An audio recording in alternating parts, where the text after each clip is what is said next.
folks. Welcome back to Pretend World's Real People. As always, I'm Tyler, and I am overcaffeinated. I'm enjoying a sparkling grapefruit Celsius. I absolutely love Celsius, but this one, for some reason, is getting to me today. I'm full on jittery. So I'm going to try and not speed talk through this entire intro, and just wish that everyone is having a great week, great weekend, ready for the Thanksgiving holiday.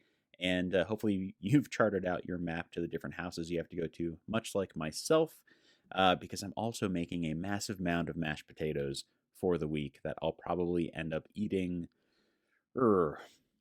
probably half of, because I'm the only person in my family who loves leftover mashed potatoes. So yeah, I hope if you're in the States, you're ready for Thanksgiving. If you're not in the States, I hope you're spending time with family all the more so, and just enjoying yourself, because it is a chilly time of the year. Things are crazy right now, so let's find some time to sort of decompress, be around the ones we love, and do stuff that makes us happy.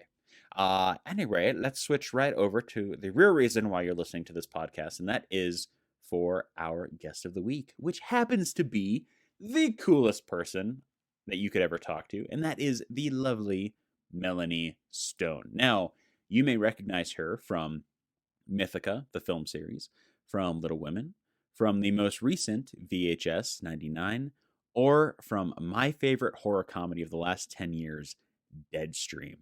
And she's an actor, writer, producer. She is a lover of all things performative art, and she has a massive love for the Fellowship of the Ring. So I just had a joy chatting with her, sitting down, getting to know her. Hopefully we'll have her back on the show here sometime next year. We'll see what happens, because she is the newest star of the horror genre, and I cannot wait to see what she does next. So, without further ado, let's sit down and let's chat with the coolest Melanie Stone.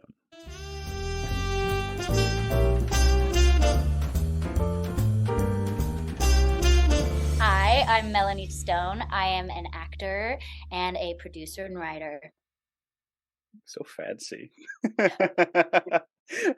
Actor, producer, writer. Which came first? I have to ask. I always ask that question. Which came first, as far as what you wanted to do first and foremost? Yeah, it was acting. It was acting. And then the producing and writing came out of, I don't want to say a necessity, but it was like I wasn't getting the work that I wanted. So it was that like typical route of like, I'm gonna create my own work kind of thing. Oh, totally. I mean, when did that come about for you? Because I had that probably 4 or 5 years ago, where I just said I'm going to, make my own stuff. When did that happen for you personally?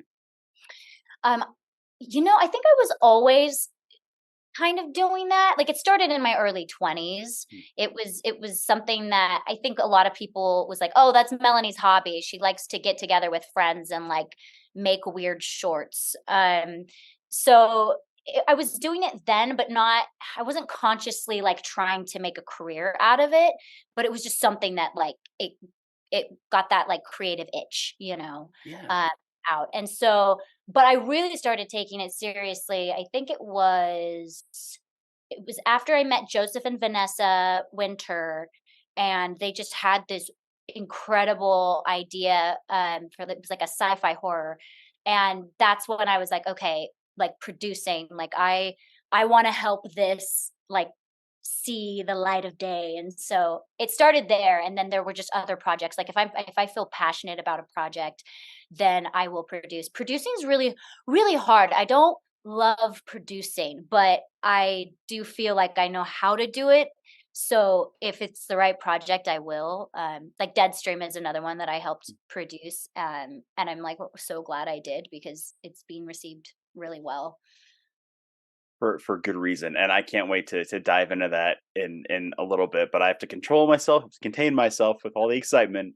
But I want to know, when did you, gain an interest in wanting to be a part of entertainment or just acting? I mean, was it theater? Was it just wanting to play pretend? Was it film, TV? Like, what happened there? Yeah, I think it was.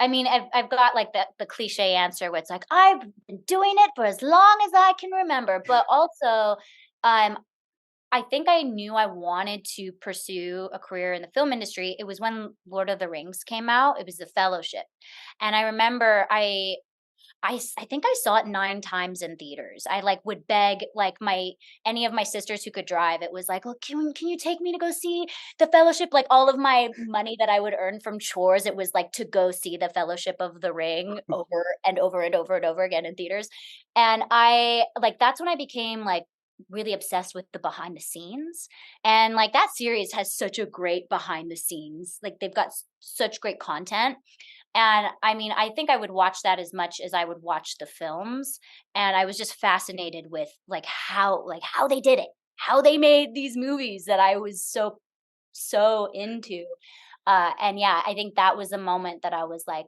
"I wanna work in this industry, like, this is what I wanna do." Yeah. Okay. Were you the 2 disc collector edition DVD person? Like always watching the Yes, bonus? Okay. extended edition, Yes. absolutely, yeah.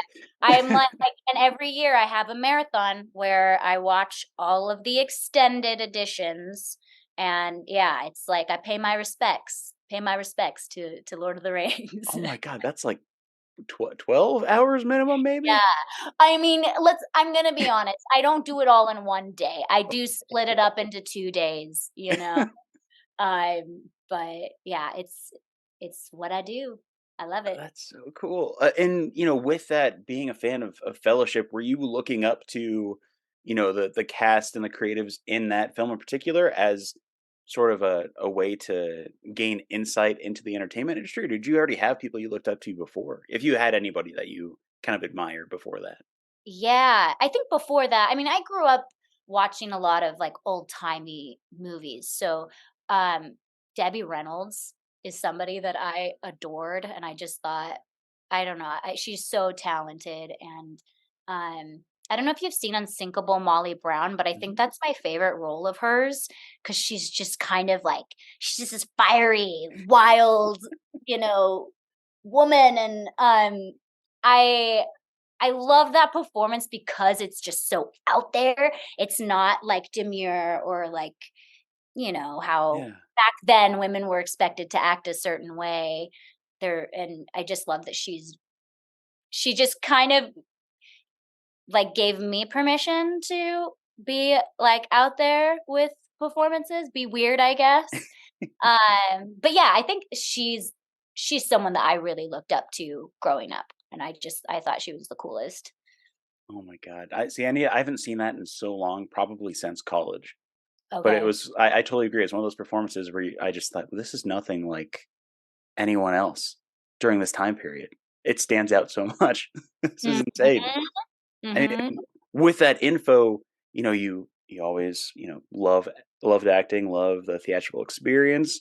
When did you get that first chance to perform? Was it on a stage? Was it on a short film? What was that first experience like for you? Yeah, as for stage, because I did theater. Mm. I was a theater kid, but my first, like, stage experience, it was my sister, she was in high school, she was Dorothy in The Wizard of Oz, and they needed munchkins, and so Oh my god. I was one of the munchkins, and I mean, I loved that so much, and I just milked it, like, any stage time I got, I mean, I was really not being a good performer because I was, like, sticking out like a sore thumb, like, I would just kinda do my own thing, and, like, it was like, "No, no, like, you that's not what the role is asking for." So, but I mean, I loved it, kept doing theater, and then my first, like, real film project, it was a Christmas movie called Christmas for a Dollar, and, it was just a little side role, but I remember, like, getting to set and, like, it just on set, everything's out of sequence, and, like, you have to do so much of the work and prep on your own, and I was used to theater where you show up and you're kind of coddled by the director, you get all this time, all this Yeah. play time to explore and like figure out your character. Whereas like film, you show up and it's like, all right, let's go, let's shoot it. And it's like, wait, we're not gonna talk about my character motivation. We're not gonna spend like hours rehearsing this scene. It's like, no, we're not. Like, let's go, let's do this. So I remember like that was kind of a rude awakening for me. It was like, yeah, understanding that I needed to do work on my own and Mhm. show up ready. Yeah, there's a certain amount of self-reliance that you don't expect from film and TV, especially if you do like co-star roles and you just walk in and they're like, "All right, hope you're ready because we have 2 minutes to shoot your coverage, so let's go." Right, right. Let's go. And like Yeah. sometimes with those guest star roles or those co-star roles, like you have to be like sobbing or something, and like you're in it for like, like a minute, but still it's like you have to come in with all of this like emotional Yeah. prep and then you're done. After like, I don't know, could be an 8 to 10 hour wait in the honey wagon, Yup. just You're just preparing. like, yeah, that tiny little space. You're just like, "Hey, all right, have Oh, I done everything I need to do?" I'm damaged. I'm damaged. I have tears. I'm Yeah. damaged. We can do this. So when did you decide? I mean, if you are doing it now, that's awesome. But when did you decide to pursue this full time? Did you always, seek out to be a full time performer, producer, writer, or were you thinking of maybe having a backup in store just in case? Yeah. Yeah, I think it was after booking the Mythica series that I was like, "Okay, that's my goal to support myself as an artist full time." Now, it hasn't always worked out that way. Like, there's been good years where I'm able to do that full time, and it feels so good. Also, I'm sorry, there's like landscaping going on outside the door. It's pretty loud, so I just want to apologize if you can hear that. That's what's going on. So yeah, I will continue. But yeah, I it was the Mythica series that I felt like, okay, I can pursue this full time. I still have, like, side hustles that I'll, like, fall back on, like, substitute teaching is one that works really well for me, Oh wow. uh, because you get to just, like, pick and choose your hours whenever, yeah, and, like, there's been times where I've wondered, like, "Okay, do I need to be doing something else?" Like, there's been a few times where I'm like, "Okay, I'm gonna go to nursing school," but I've never actually pulled the trigger. I mean, I think nursing school would be so much harder than what I'm trying to do. And the film industry is hard, but nursing school seems harder for me anyway. That I kinda got a flop sweat just thinking about that. It's such Yeah. a huge shift, a whole 180. Where Yeah, yeah, yeah. Well, it's like there's all these social pressures where it's like, get a real job, Like there's always that group of people that who feel that way, and sometimes it's hard to like not let that get to you, especially during times when you're like, okay, I'm not making a lot of money right now. Like, how am I going to support myself? Like, am I being delusional thinking that I can do this?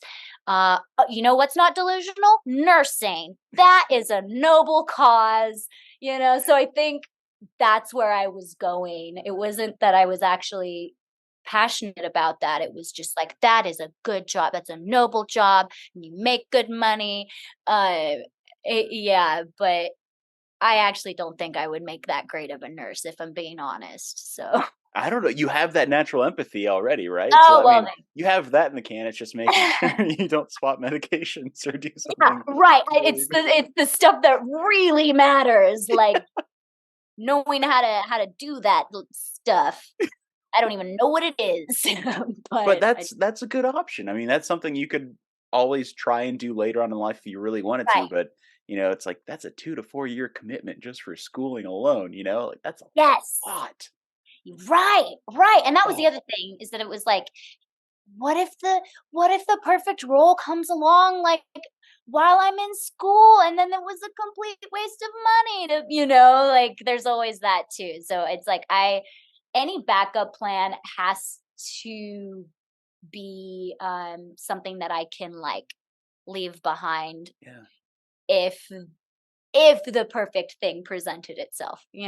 Yeah, well, and speaking on that, this, like you said, this industry is really, really tough. On the Mhm. daily, I'm constantly wondering why I'm doing this.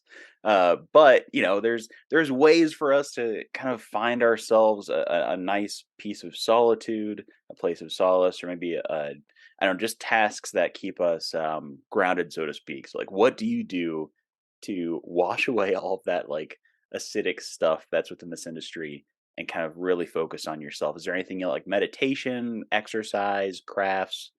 Yeah, yeah, definitely meditation. That's something that I've been been trying to keep as like a daily practice.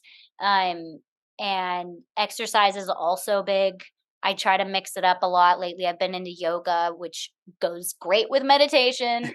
And then like it's funny when you said wash away because I will take baths. I will take baths and I'll have all my crystals and rocks and candles and I'll just like soak in the tub. I've taken 3 showers in one day, which I know isn't great, but, there's You got to do what you got to yeah, do to wash like, it off. yeah, it's a 2-minute cold shower, I need to restart everything because I do not wanna think about that self-tape. Yeah, cold showers. That's I keep telling myself like, "Mel, you need to start doing cold showers every day." And I'll do it a couple times and it feels so good after, but Yes. man, those like that first minute, you're just like just deep breaths. Just take, like, a mildly warm shower Uh-huh. for, like, 30 seconds and then slowly turn it to cold, and it'll work. I swear, that's how I started doing it. Pro tip. It's amazing. But, yeah, Yes. it's a crazy, industry, it's a crazy job that we have, and it's just insane. But you're venturing out into writing, into producing, and this is where I'm just going to bring up Deadstream because absolutely love the movie. It's so much fun. I need to say this really, really quick. There's a rule 3 with comedy and with horror for like jump scares or for jokes. And spoilers if you haven't seen it, everybody. If you haven't seen it, pause and come back. But the iPad sequence where it's like up, down, up, down. I knew it was coming. I knew. And the second your face popped up, I haven't yelped that loud in forever. So like kudos to you because you scared the living skip out of me. It's just amazing, but it was so much fun. So I just wanted to really quick, recall what your process was like working with both Joseph and Vanessa, and getting that film off the ground. What was that like? Yeah. Well, I mean, the real kudos goes to the Winters for writing such a fun script. And they're one of those people that truly love horror. There's individuals out there in the film industry who are like, you know what, let's just make a horror. It makes money. It makes money. Let's make a Yeah, horror, but they're not passionate about it. And it shows in the product. And so, but with the Winters, like they respect the genre. And like before I met them, like horror was like, yeah, whatever, horror. But they totally like introduced me to all of these amazing horror films that I'm like, whoa, horror is awesome, you know? So they working with them was so great because they're just so well versed in the mm, genre and they are so meticulous about like what exactly they're wanting. They know exactly what they want. They know like each shot is planned out and um it's like they would rehearse and sometimes I would show up to those rehearsals. It's like we would rehearse the scene to get the camera moves right because Joseph and Jared, he was another producer and our DP. He's amazing. Um, so yeah, we would get together and we'd rehearse these scenes that like they were very technical. It was very important to make sure that like we were getting these right. But yeah, I feel like they're they're one of the most like organized people I know and also like just so much fun to work with and like I really believe in them as like writers and directors. So really it was just a joy. And I mean, it was also rough too because it's like we were shooting on a super low budget and um some of those prosthetics were hard for me to like towards the end it was just like yeah, just having to really breathe through that. But it was also one of those things where I'm like, no, it is worth the pain because like yeah, the whole time I was just like, this is gonna be great. Like this is gonna be great. So suck it up, Melanie.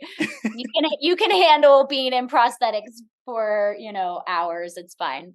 I was about to say you're going to be cemented in cinema history. Like we have 3 more hours. We could do this. Like I Yeah, could only yeah. imagine. Mhm.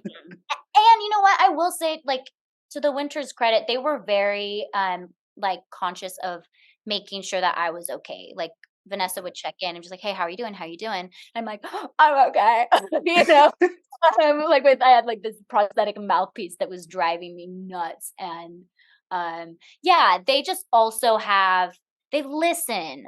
They're not just like it's our way or the highway. Like they're very I don't they're very collaborative, but also they're very clear on what they want to. So, if there's something that they're wanting, they're like, yeah, it's gonna be this way. Like, sorry, I'm gonna go on a tangent. So with VHS 99 and the character Mabel, when Vanessa was talking about the character with me, I I was like, "Oh man, she sounds amazing." Like, and I made this joke about like, but also kind of serious. I was like, "But she's like, she's gross hot, right? Like, she's still kind of hot, right?" And Vanessa's like, "No, she's not going to be hot at all." And I'm like, "Oh, okay, okay, okay, okay."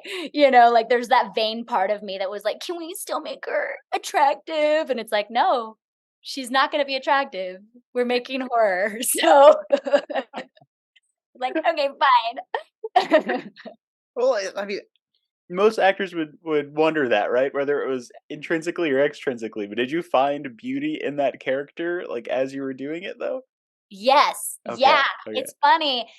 Yeah. And it's been good for me because Mabel is pretty gross, but it was like there was something cool about that, just being like, yeah, I'm nasty. And even though even though anyone looking at me would not be like, "Whoa, that's hot." It still like felt empowering and I guess hot in a way that I could like be so weird and like that's what the character was. It was like this uninhibited, just total outlandish thing. And I don't know. I don't know if once again, I don't know if hot is the right word I would use, but it was empowering and it felt good to just play something that, yeah, most people they're not gonna look at and be like, "Yeah, I'd take that on a date," or whatever, like, like Well, just this year alone, you've made a complete name for yourself as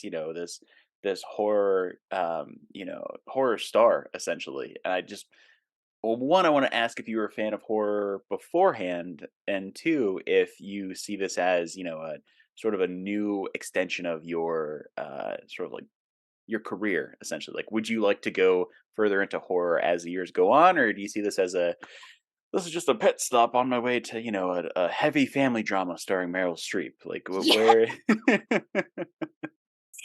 I mean, I wouldn't say no to that, but, yeah, I don't think I'm done with horror. I and it's like I said, it was the winters that got me really turned on to horror.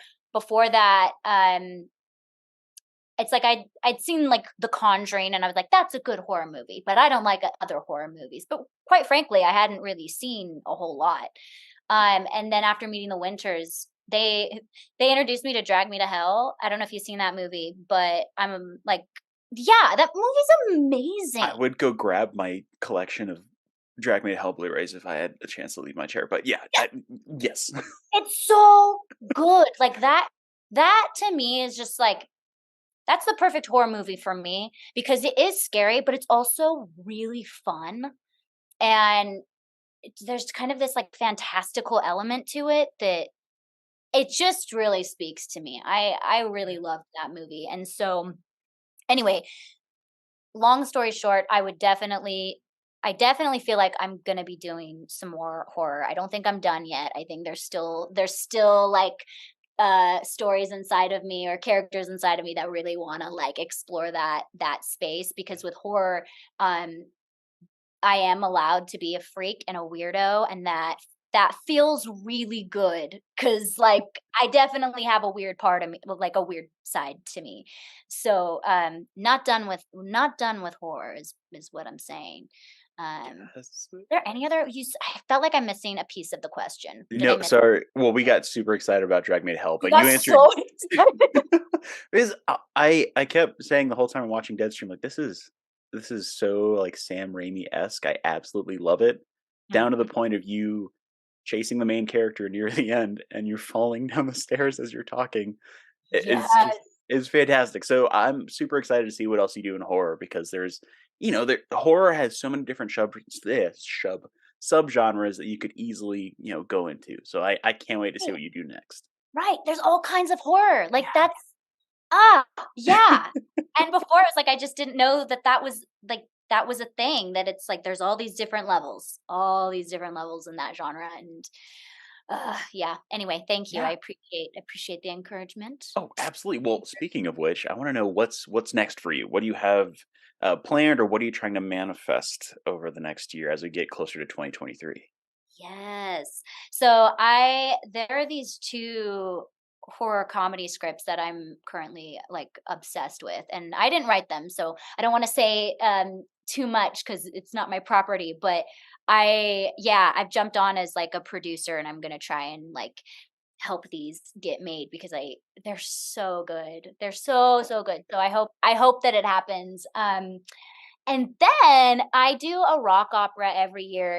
It's like a very spooky Halloween rock opera, called Deep Love, and I know that we're gonna do like a Valentine's show next year for all the people who don't want to celebrate Valentine's in the typical fashion, because with the show, we encourage audience members to show up in funeral attire. Everyone in the show dies, so it's like a very tragic love story, like rock and roll. The music is like I've just been obsessed with it for years. So I feel very lucky to be a part of that. So that's something that it happens every year. So Oh my god. Where could people attend that? well, I'm pretty sure the Valentine's show, it'll be in Salt Lake City, Utah. Oh, nice. We recorded the show this year, and I know that we're gonna like release it sometime in the near future. I should find out when. But we do have an old recording. It's on Spotify and iTunes. It's from 2017. The show changes every year, and so there's new songs. Yeah, it's a little more edgy. But I still think the 2017 recording is pretty great, and it's called Deep Love, a ghostly rock opera. Oh my god. Well, I might be in Utah around that time, so I might have to come see it. Yes, I will give you comp tickets. Come. Well, as I'm going a little bit over time, but I'm going to wrap it up with our last few things. One being, if you have a party story you could share with our listeners. Now, a party story on this show is essentially something that has occurred in either your personal life or entertainment life. Maybe you're on a set, maybe you're talking to people, but something that stands out so immensely that you could easily recant it amongst friends at a party. Okay. Do you have something? It could be crazy, it could be slightly tragic, but kind of funny. Just something that sticks with Yeah. you. I have something that's, like, pretty embarrassing. Like, I feel like my Okay. life I have many embarrassing moments, and some I can't share yet. I just can't share. The embarrassment is still there. But this one I've worked through, but it is pretty embarrassing. So, just prepare yourself to be like, "Oh, oh, Mel." Oh no. Okay, so I forget what year it was, maybe like 2019. It was pre-pandemic. And Vanessa Winter, she was hired to direct a like commercial short for Not Scary Farm for Oh. their Halloween stuff. And so she cast me in it, and in this video, it's very short. It's like I'm this woman in like a white nightgown with long hair, and it's like in a cabin. It's like probably like late 1800s, maybe early 1900s, and I'm like brushing my hair and humming a creepy song. And then I turn, and when I look back in the mirror, I'm like a nasty, like creepy witch woman. Like they put this prosthetic mask on me, and it was like very, very gross looking. So it was a very hot day, very hot. It's important to understand this because I was getting a little delirious. And we're inside the cabin, and I'm just like burning up and like not thinking straight. And so so to distract myself, I just start thinking of this random story that someone had told me. And in this story, the punchline, I'm not going to tell you the whole story, but the punchline of the story is someone says to somebody else, Merry fucking Christmas. So I get to that part in my head and I say it out loud. I go, like full volume. I'm like standing looking in the mirror, like, and I have the witch makeup on. And I go, Merry fucking Christmas. And it's silent. And I'm thinking, "Oh my god, what have you done? You just said that out loud. Like you just said that, no context. No context. I just said that out loud. Like everyone here thinks you're a crazy person. Quick, say something else. Like, oh, it's really hot. I don't know why I said that. Or I was thinking of this story. I couldn't say anything. I'm just frozen. Just like in like hag prosthetic makeup.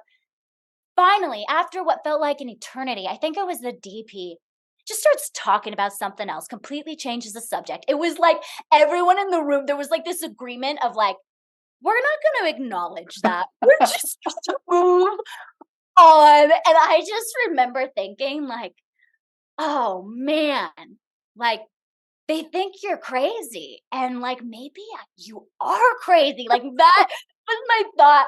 And the only person I explained myself to, like, later that day, I went up to Vanessa and I was like, "Hey, look, I'm really sorry for what I said in there. And I explained what you now know." And she just kind of stood there smiling, and Vanessa she's so great about like not judging me in my like kind of crazy moments. She like definitely yeah, has empathy for me. I don't know what that was, just like word vomit. But yeah, I'd say like as far as embarrassing moments, it's like probably a 3 on the spectrum of embarrassing things that have happened to me. Like, but like I said, I can't live down some of these other things that have happened in my life. Not, Well, I think a lot of our listeners could relate to what you just told because I've done that on set so many times. oh It, man. maybe one person might give you that complimentary giggle and then like kind of smooth into the next conversation, but that still doesn't help. Why? Can I go back in time, please? I will say I fully empathize with you because on any given day in my life, I feel like I'm Lloyd and Dumb and Dumber, where I'll just walk out and say, "Oh, hey guys, big gulps, huh? All right, well, see you later," and just like leave the crime scene that you just spilt Walk blood all over. away. Walk Yeah, just away. just depart. Well, that's that I love that. That's a perfect embarrassing story. Oh, good, thank That's you. wonderful. Well, with that, actually, that lines up perfectly. Do you have any advice you can pass along to our listeners about those who either want to, it doesn't have to be separate, but maybe they want to get into the industry. Maybe they're in it right now and they're trying to stick it out. Do you have any piece of advice that you've utilized that you could pass on to them? Yes. Well, I mean, it kind of actually does segue this embarrassing story, sort of. I'm going to make it work. I'm going to make it work. I will say that like learning how to be level-headed, how to like because I feel like people going into this industry have a lot of passion, have a lot of creativity, and I think learning how to be level-headed in conflict, like find out like what your default style is in conflict, whether it's like you just kind of people pleasing and being like, "Oh, I'm so sorry," or you're the other way where you're like, "Come at me," and you're like ready to throw down. I think like just learn how to be level-headed and, like, see things clearly, because it can be tough. It's like there's a lot of setbacks. There's a lot of setbacks, and I think, like, learning how to, manage your perception of things and understand that, like, most of the time it has nothing to do with you, and if it does, like, if there is something that you need to, like, take accountability for it because the people that I like respect the most in the industry that I've worked with, they will take accountability. Like they'll own up for things. They're like, "Hey, yeah, I'm sorry about that. Like let's find a way to work through this." And I think that's really cool. So yeah, that's my Yeah. advice. Oh, I love you. Yep, you redeemed yourself from the embarrassing story. Thank You're a you. damn champion. Well, I have one last thing before we close out, but just asking if you have anything as far as like shout outs and promotions we could put through this episode, whether it be your projects. Obviously, I'm putting in Deadstream and VHS, Yeah. but even some organizations you really believe in. If there's any charities, anything like that, that I could give a shout out to. Yeah. Wow, I feel like a horrible person that I don't have a charity that I can be like, "This one. How Damn dare it. you? Next time, next time." Yeah, I think promoting Deadstream and VHS 99, like, yeah, that'd be amazing. And even that rock opera, the Deep Love, a ghostly rock opera, that's another thing that I feel so passionately about. So, yeah, those 3 things, if that's okay. Oh, perfect. No, it works perfectly. I love it. Well, I this has just been. I'm sorry I took you over time, but this has been so much fun. I'm so glad I had a chance to talk to you. I Same. just have one thing to do as we close out. I brought up Dumb and Dumber, but have you seen Wayne's World? Okay, I've seen it, but it was ages ago. It was Don't so long worry. ago, but please quote it, quote it. I'm one of like 20 people that still watches it a little too much, but this is what we call an awkward goodbye. I'm going to give you a Okay. silent Wayne's World countdown. I'm just going to do one, two, three. When I point to you, give me your best verbal awkward goodbye, and then I'll Okay, stop the recording. You perfect. ready? I'm ready. All right. In. Bye. Goodbye. Bye.